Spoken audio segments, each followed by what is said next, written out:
Help me help you.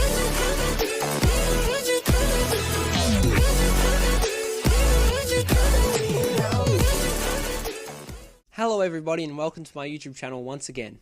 For everybody that have been following my YouTube journey, or for everybody that is just joining my journey right here, this is Kia's Reviews and this is my review of the new visually spectacular DC superhero film, Aquaman. Hey, wait! What?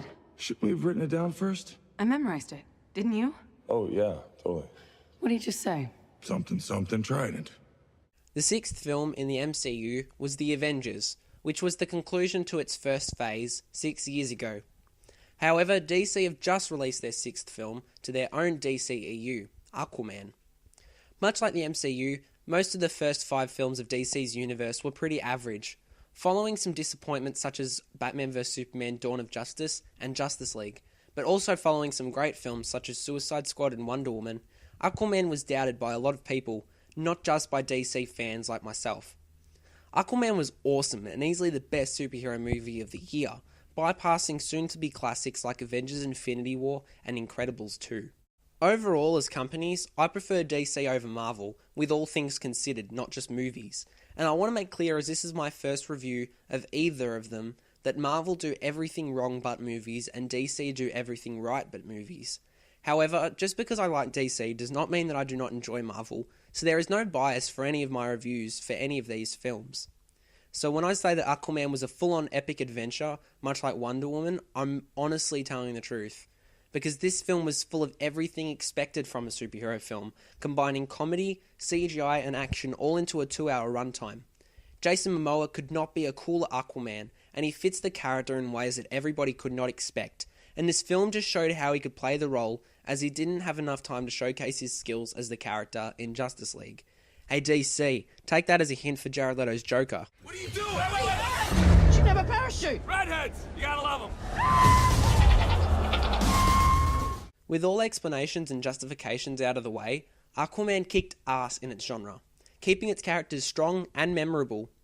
Mera was a superhero in her own right, so going into this, expect 2 strong and powerful superheroes. James Wan, as a director, tried so hard to save DC's recent reputation, and he definitely delivered this, as this is comedy and superhero gold. I love Marvel's Captain America the First Avenger for the same reasons as to why I love this film, because both films create a clear and lengthy introduction to the character, with his origin being both exciting and interesting. Nicole Kidman was very action-packed and intense throughout these scenes, so it was wonderful to truly appreciate her and everybody in the cast for the magnificent jobs they did to bring Aquaman to the big screen in the most astounding way possible. We must stop him.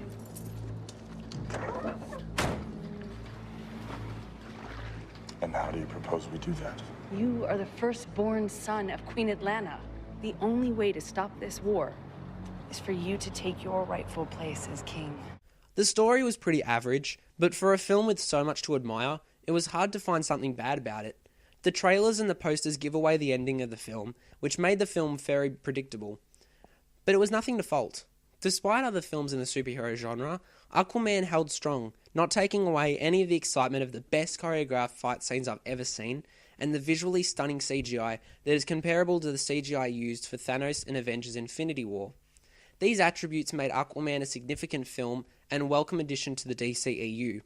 It was quite astonishing to see this film and find very little that was at fault with it, much like The Dark Knight and Captain America Civil War. Aquaman is a film that I am going to enjoy for a long time. Nothing. Of course it's not working. It's been sitting here collecting dust since before the Sahara was a desert. Before the Sahara was a desert. Let's just say you do your best thinking when you're not thinking at all. Aquaman was an absolutely awesome film, with a fun cast and mind-bending CGI illusions comparable to the likes of Doctor Strange. It was so nice to sit and smile throughout the whole 144-minute runtime and not feel distracted or bored. With very little to fault, unlike many other of DC's recent films, Aquaman is a big surprise that packs a big punch, with perfectly choreographed action sequences, an incredible cast along with an inspirational director. Aquaman is nothing short of perfect, and proves to be a brilliant superhero film. With nothing but pride, I'm happy to give Aquaman an honest score of 10 out of 10. Thank you so much for watching.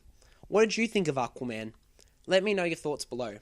If you like what you're seeing here and you want to see even more, check out my channel and be sure to have a look at my previous reviews of Wreck-It Ralph 2, Ralph Breaks the Internet, and Bumblebee. As always, be sure to follow and subscribe wherever you may like to watch. This has been Kiers Reviews, signing off for now.